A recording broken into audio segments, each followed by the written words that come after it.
19절부터 보겠습니다. 그의 며느리인 비느하스의 아내가 임신하여 해산 때가 가까웠더니 하나님의 궤를 빼앗긴 것과 그의 시아버지와 남편이 죽은 소식을 듣고 갑자기 아파서 몸을 굽으려 해산하고 죽어갈 때에 곁에 서 있던 여자들이 그에게 이르되 두려워하지 말라 네가 아들을 낳았다 하되 그가 대답하지도 아니하며 반영하지도 아니하고 이르기를 영광이 이스라엘에게서 떠났다 하고 아이 이름을 이가봇이라 하였으니 하나님의 궤가 빼앗겼고 그의 시아버지와 남편이 죽었기 때문이며 또 이르기를 하나님의 궤를 빼앗겼으므로 영광이 이스라엘에서 떠났다 하였더라. 아멘. 오늘은 이가봇에 대해서 말씀하고자 합니다. 이가봇은 영광이 떠났다 그런 뜻이죠. 영광이 떠났다. 영광이라고 하는 말이 구약의 히브리어로는 카보드라고 하는 단어인데 존귀함, 중함 그런 뜻입니다. 그리고 신약 성경의 헬라어로는 독사라고 하는 단어인데 여기도 마찬가지로 존귀함, 찬란함 그런 의미를 가지고 있습니다. 그래서 하나님의 영광이다라고 할 때는 단순히 빛난다라는 의미를 넘어서서 하나님의 성품이나 또 하나님의 본질들이 너무 충만해서 그냥 가만히 있어도 자체 발광으로 이렇게 드러나는 것이죠. 그게 하나님의 영광인 것이에요. 그래서 하나님의 성품이나 본질이라고 했을 때는 하나님의 사랑, 하나님의 선하심, 하나님의 의로우심, 또 하나님의 전지전능하심 이런 것들이 하나님의 성품이고 하나님의 본질인 것들이죠. 그래서 하나님의 사랑이라고 하는 것이 너무나 완벽하고 크기 때문에 그 사랑이 가만히 있어도 드러나는 것이에요. 그게 영광이 되는 것이에요. 사람도 가끔씩 그런 사람이 있죠. 너무 막 사랑이 많은 사람이 이렇게 사랑을 막 하고 싶어서 어쩔 줄 모르는 어떻게 가끔씩 그런 사람들이 있어요. 어떠다가 또 어떤 선하심 이런 것들도 하나님의 선하심이 너무 충만한 것이 이렇게 저절로 막 이렇게 나타나는 것이죠. 가만히 있어도 그런 것이 영광인 것이에요. 그래서 사람도 가끔씩 너무 행복한 사람을 보면 가만히 있어도 저 사람 얼굴에, 저 사람 눈빛에, 저 사람이 하는 말이나 행동에 막 행복한 것이 막 이렇게 보이는 사람이 있죠. 가끔씩 보입니다. 너무 기쁜 사람도 그렇죠. 너무 기쁜 것이 너무 보이는 것이죠. 그러니까 하나님은 그런 것이 막 한 10,000배, 수만 배 더 충만한 상태이잖아요. 하나님 되심이 그냥 저절로 드러나는 것이 그게 영광인 것이에요. 영광. 그래서 그 하나님의 영광이라고 하는 것이 성경의 곳곳에 이렇게 이제 표현이 되고 있는 것이죠. 성경 곳곳에 출애굽기 40장에 보면 그 성막을 봉헌하는 내용이 나오죠. 그래서 모세가 하나님이 말씀하신 대로 성막을 그대로 다 만들어 가지고 딱 이렇게 완성품으로 봉헌해 드릴 때에 하나님의 영광이 그 성막에 가득했다라고 그렇게 기록하고 있죠. 그래서 하나님의 영광이 얼마나 충만한지 모세로부터 해서 사람이 감히 가까이 할 수 없을 정도로 그 영광이 찬란했다라고 하는 것이죠. 그래서 하나님이 임재하신다라고 할 때는 어떻게 보면 어떤 형상으로 임재하는 게 아니라 어떤 그런 찬란함, 영광으로 임재하게 되는 것이죠. 그리고 열왕기상에도 보면 솔로몬이 이 성전을 건축해서 봉헌할 때에도 똑같이 그렇게 기록하고 있습니다. 여호와의 영광이 성전에 가득했다라고 그렇게 기록을 하고 있죠. 그래서 하나님의 임재라고 하는 것은 하나님이 영광 가운데 임재하신다. 항상 그렇게 말씀이 되는 것입니다.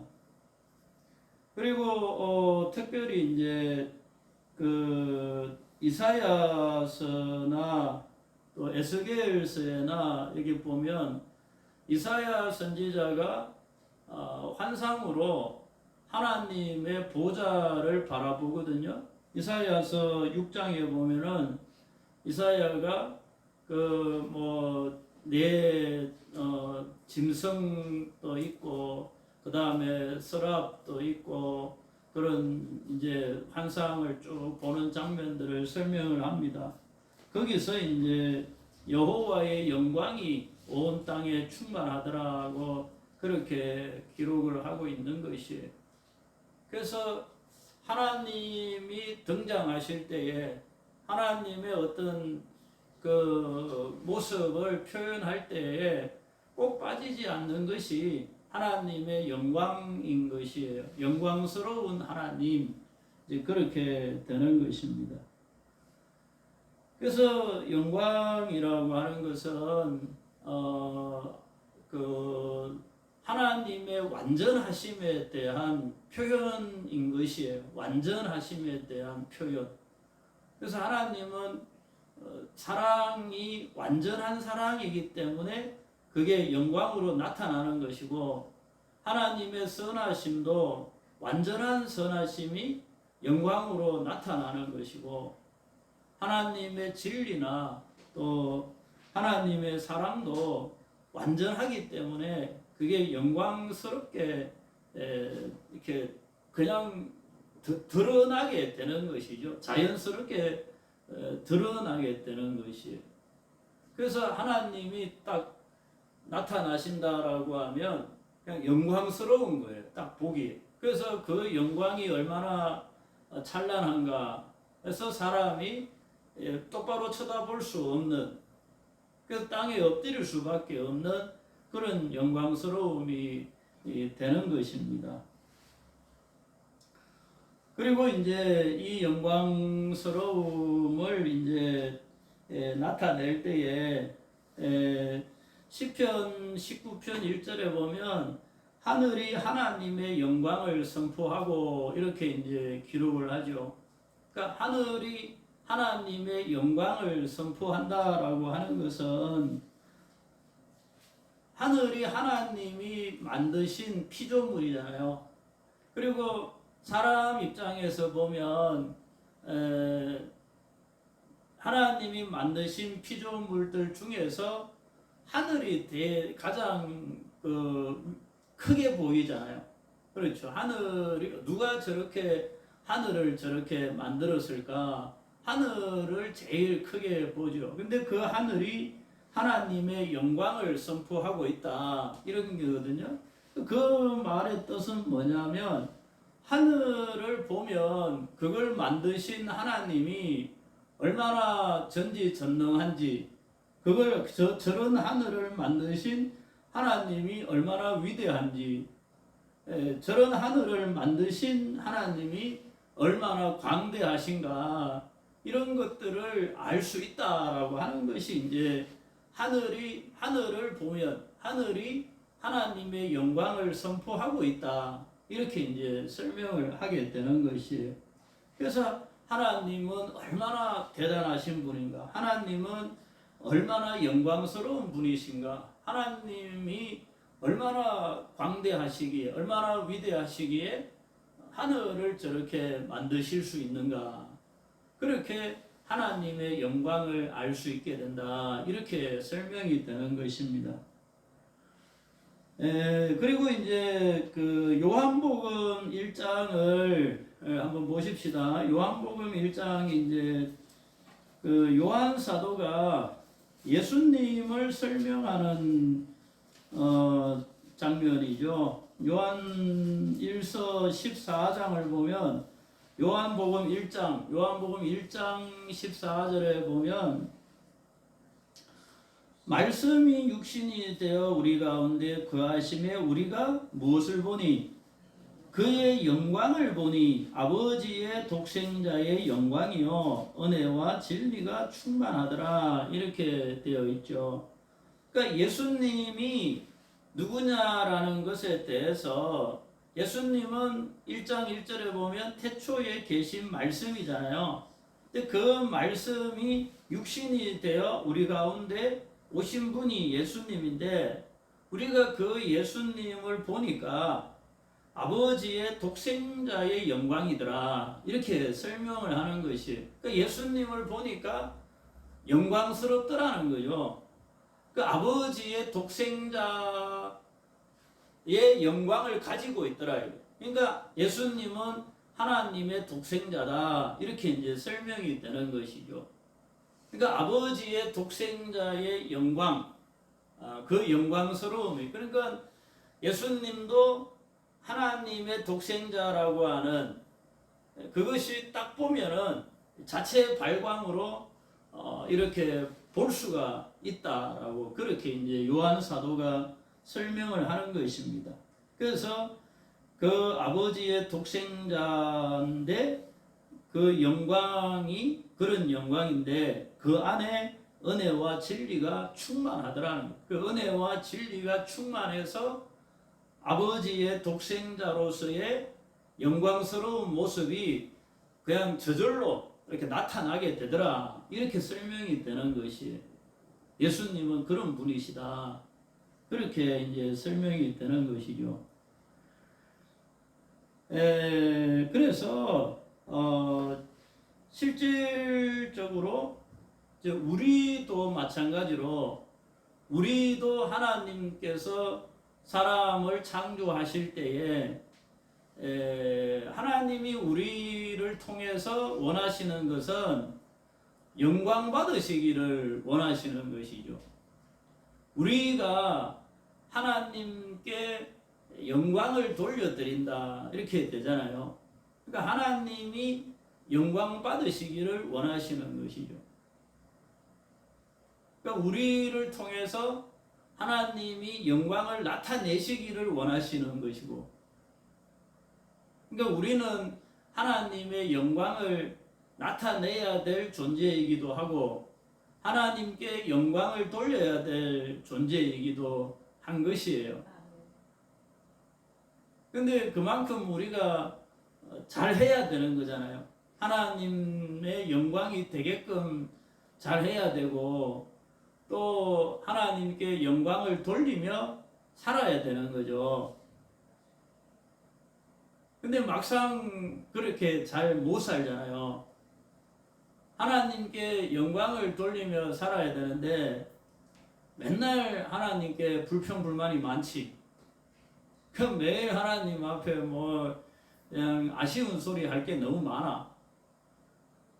그런 거 할 게 아니고 우리는 하나님께 영광을 돌려야 될 존재들인 것이에요. 그래서 그 요한계시록 4장을 한번 보면 요한계시록 4장을 보십시다.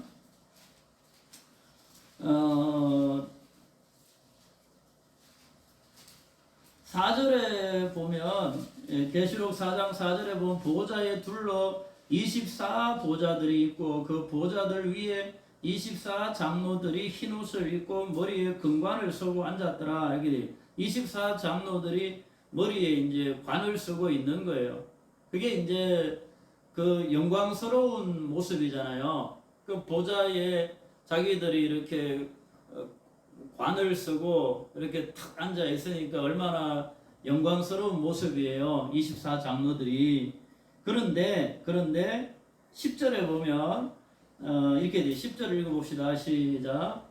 24 장로들이 보좌에 앉으신 이 앞에 엎드려 세세토록 살아계시는 이에게 경배하고 자기의 관을 보좌 앞에 엎드려 드리며 이르되 우리 주 하나님이여 영광과 존귀와 권능을 받으시는 것이 합당하오니 이렇게 되어 있죠.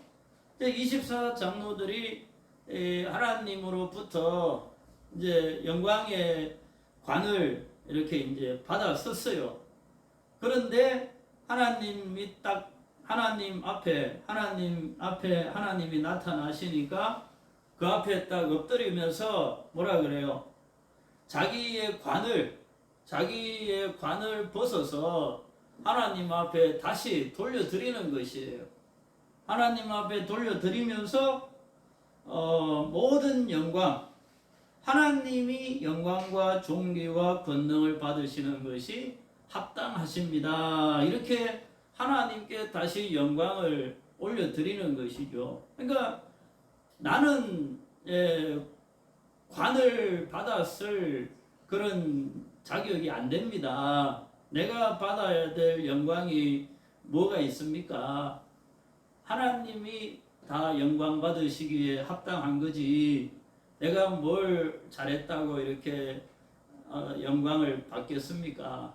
영광을 받으시기에 합당하신 분은 하나님밖에 없습니다. 이렇게 이제 영광을 돌려드리는 것이죠.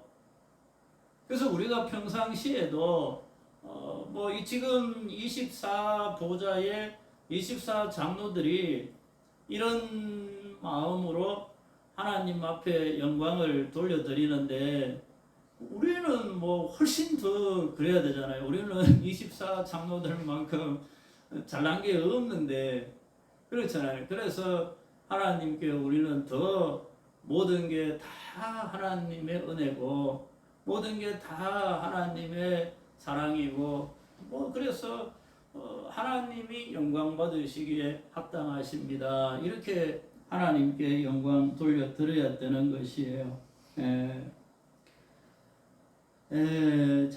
그게 이제 그 하나님 앞에 우리가 가지고 있어야 될 어떤 그 영광에 대한 자세죠. 내가 영광을 받는 게 아니고 하나님이 영광 받으시기에 합당하십니다.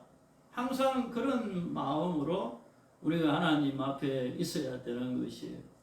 그래서 사람이 여기서 조금만 방심하면은 내가 영광 받고 싶어져요. 왜 나 안 알아주나 이렇게 되는 것이. 내가 뭐도 했는데 나 좀 알아주지. 나 좀 대우해주고 나 좀 인정해주고 나 좀 알아달라고 자꾸 그러는 마음이 생기잖아요. 근데 이게 성경을 알고 나면 그거 내가 뭘 조금 한 거 그거 알아달라고 할 염치가 사람이 안 생겨요. 하나님이 받으셔야 될 영광인데 뭐 내가 그걸 조금 영광 받겠다고 그렇게 너무 사람이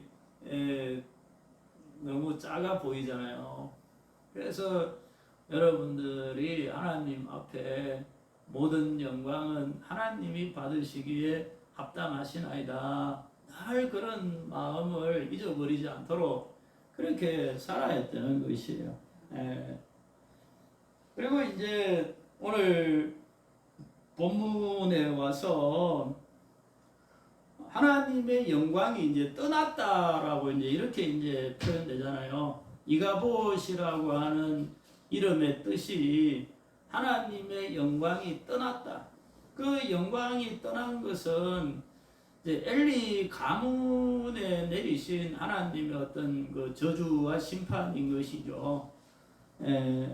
그래서 하나님의 영광이 떠났다라고 하는 것은 더 이상 하나님을 알 수 없는 하나님과의 관계가 단절되고 끊어졌다라고 하는 그런 의미를 갖게 되는 것이에요. 하나님이 더 이상 자기 자신을 나타내지 않는 거죠. 하나님이 떠나는 것이에요.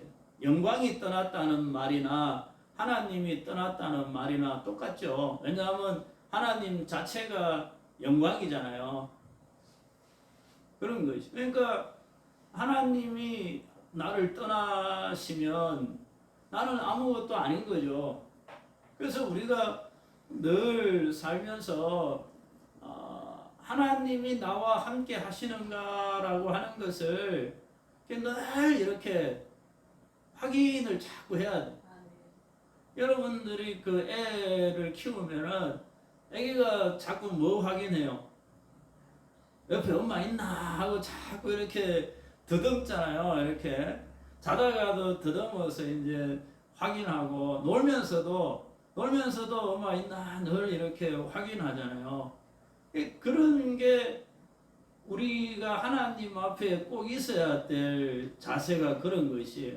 하나님이 내가 뭐 딴짓 하고 있다가도 하나님이 어디 안 갔나 이렇게 늘 확인해야 돼. 하나님이 내 옆에 계신가 늘 확인하고. 꼭 애들이 있고 엄마가 옆에 있나 늘 이렇게 확인하는 것처럼 하나님이 나와 함께 하시는 것을 늘 확인하고 살아야 되는 것이에요. 그래서 하나님이 없으면 나는 안 돼요. 그렇게 돼야 되죠.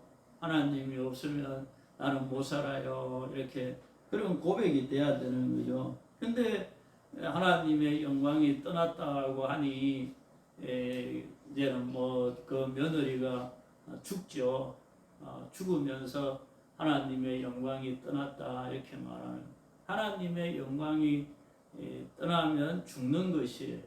여기 그렇게 되는 것이에요.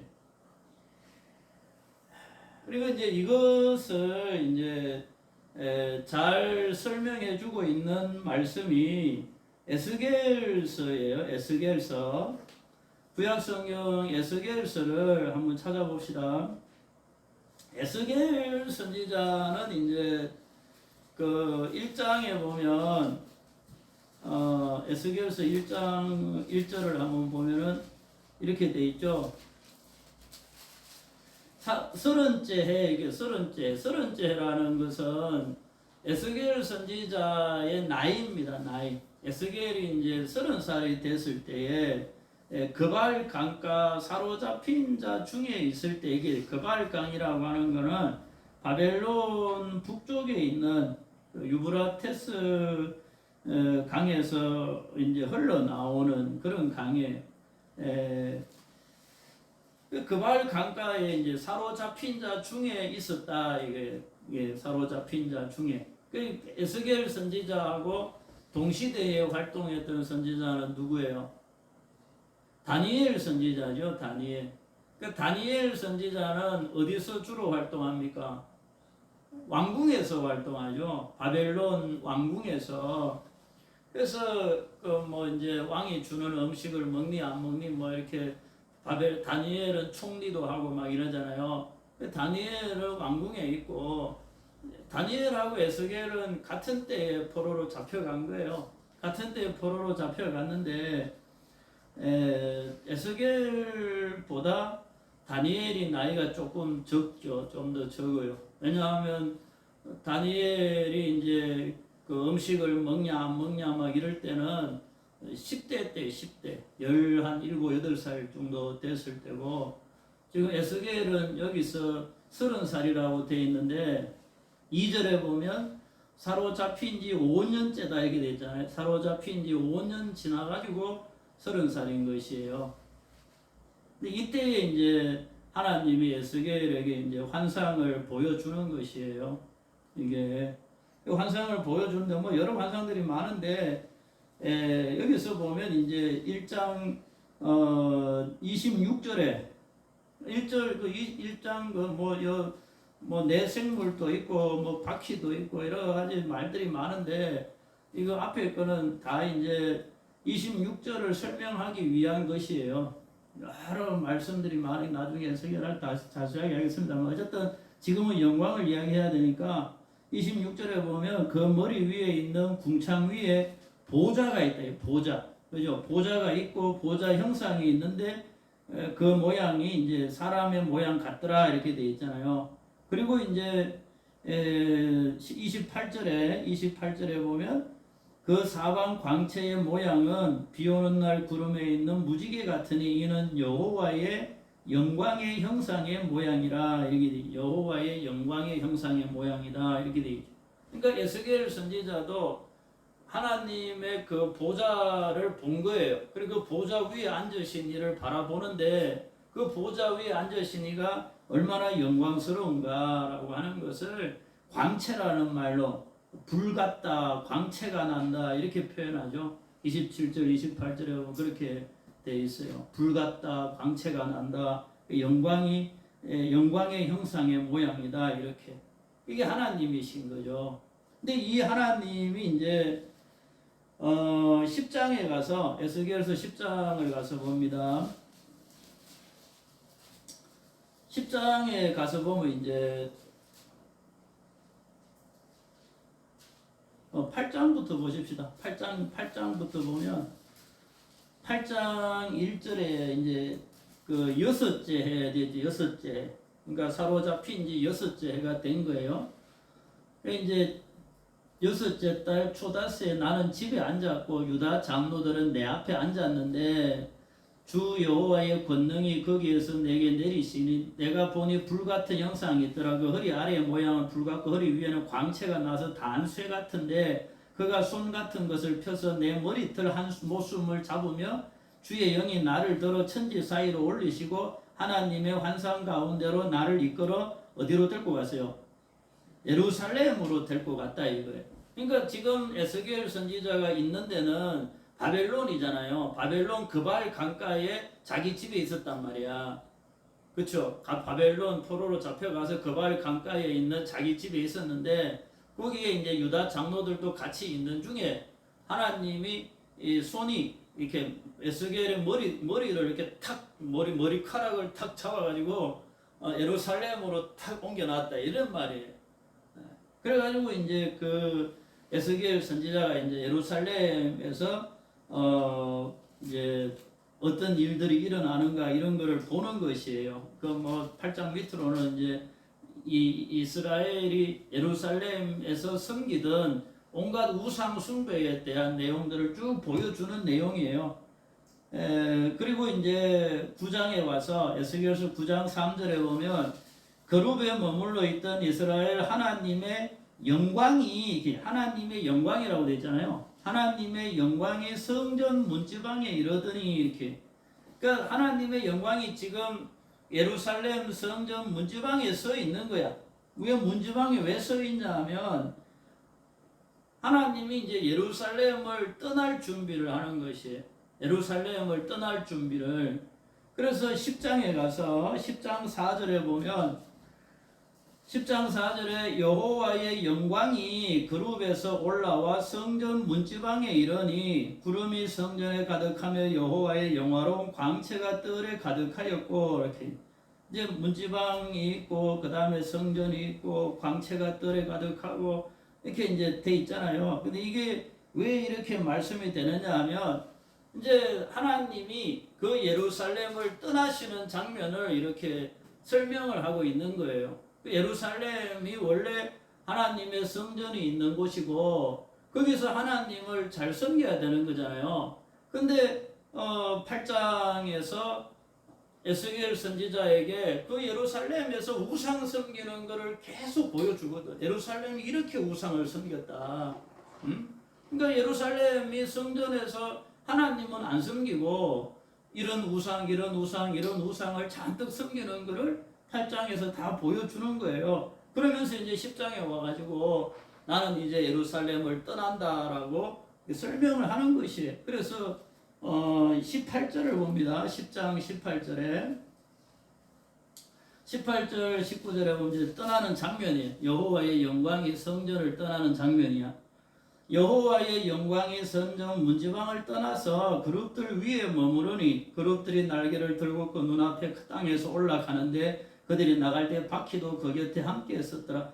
그들이 여호와의 전으로 들어가는 동문에 머물고 이스라엘 하나님의 영광이 그 위에 덮였더라. 이렇게. 그러니까 동문을 통해서 이제 바퀴나 이런 게 있잖아요. 1장에 보면은 그렇게 나오죠. 그래서 하나님이 영광이 예루살렘을 이렇게 떠나는 장면이 이렇게 나오는 것이 이렇게 해서 에스겔 선지자에게 하나님이 예루살렘을 떠나셨다라는 것을 보여주는 거예요. 그리고 난 다음에 몇 년 안 있다가 요 일이 있고 난 뒤에 한 5년 뒤에 예루살렘이 이제 멸망하는 것이 요 일이 있고 5년 뒤에 예루살렘이 멸망을 하는 거 다 이제 성전도 불에 타고 바벨론이 들어와가지고 예루살렘 성을 다 불질르고 그렇게 망하게 하는 것이죠.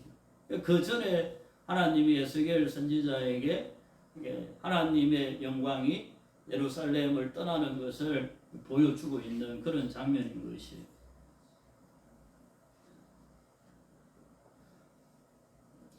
이렇게 이제 하나님의 영광이 떠났던 그 하나님이 이제 예수 그리스도를 통해서 다시 이제 오시는 거잖아요.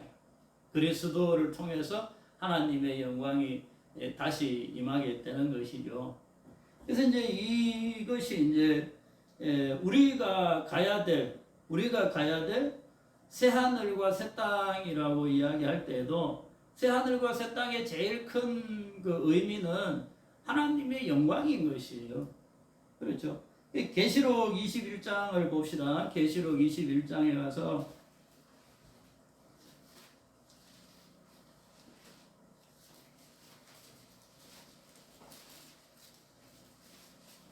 22절부터 봅니다. 21장에 보면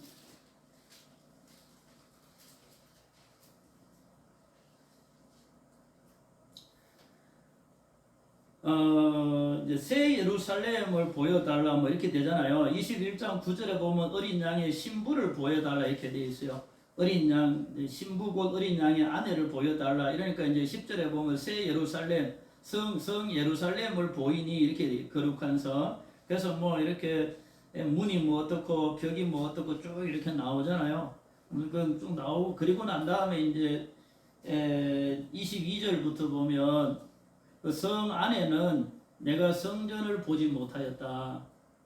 그러니까 새 예루살렘인데 그 새 예루살렘 성 안에 성전이 없더라. 이거예요. 그 요한 사도가 봤을 때는 성전이 없네. 그게 제일 먼저 눈에 띄는 거야. 예루살렘 땅에 있는 예루살렘이 제일 중요한 거는 성전이었잖아요. 근데 새 예루살렘에는 성전이 없더라. 왜 성전이 없냐? 주 하나님 곧 전능하신 이와 및 어린 양이 그 성전이심이라. 더 이상 성전이 필요 없는 거예요. 왜? 하나님과 어린 양이 직접 계시니까. 그렇죠? 하나님과 어린 양이 직접 있으니까 성전이 필요 없죠. 직접 그 앞에 영광 돌리면 되는 거잖아요. 그리고 23절에도 그 성은 해나 달의 비침이 쓸데없다. 해하고 달이 쓸데없다. 왜? 이는 하나님의 영광이 비치고 어린 양이 등불이 되심이라. 그러니까 하나님의 영광이 얼마나 찬란한지 해하고 달 같은 거는 비교할 수가 없는 거야.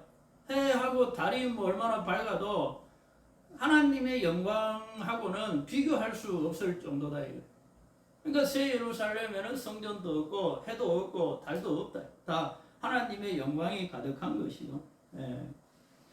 그리고 26절에 가서 24절에도 보면 왕국이 그 빛 가운데로 다니고 땅의 왕들이 자기 영광을 가지고 그리로 들어가리라. 이렇게 땅의 왕들이 자기 영광을 가지고 땅의 왕들이라는 것은 우리를 가리키는 거예요. 우리를 향해서 베드로서에서는 왕 같은 제사장이다 이렇게 설명하잖아요. 왕 같은 제사장이다. 그러니까 이게 얼마나 참 듣기에 좀 송구스러운 말이죠. 내가 무슨 왕이라고. 근데 하나님이 나를 너는 왕 같은 제사장이야 이렇게 해주니까 너무 좀 민망스럽긴 하죠. 그런 소리 들으면. 근데 그게 우리 땅의 왕들이 우리야. 근데 자기 영광을 가지고 들어간다 이거. 그러니까 하나님이 우리 각 사람에게 영광스럽게 하시는 거예요. 우리 각 사람을 영광스럽게 하시는 거야. 그러니까 하나님이 우리를 영광스럽게 하지만은 우리는 어떻게 해야 돼요? 모든 영광을 받으시기에 합당하신 분은 하나님이십니다라고 하나님께 영광을 돌려드려야 되는 거죠. 그러니까 하나님은 우리를 영광스럽게 하시지만 우리는 그 영광을 다시 하나님께 돌려드려야 되는 거예요.